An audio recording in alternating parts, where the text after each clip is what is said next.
Lalaking ilang araw nang nawawala, natagpo ang naagnas na sa Cebu. Naritong newscoop ni Ian Articona.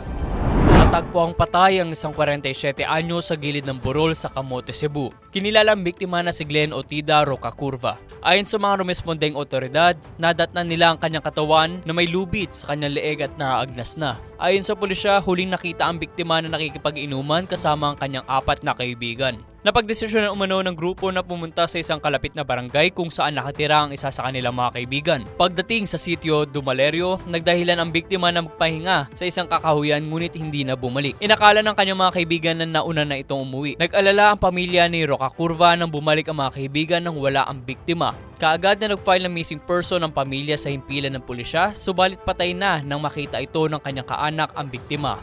Samantala, kinukonsiderang persons of interest ang 4 na kaibigan ni Rocacurva habang hinihintay pa ang resulta ng autopsy ng biktima. At yan ang News Scoop. Ako si Ian Articona, nagbabalita ng tama, naglilingkod ng tama.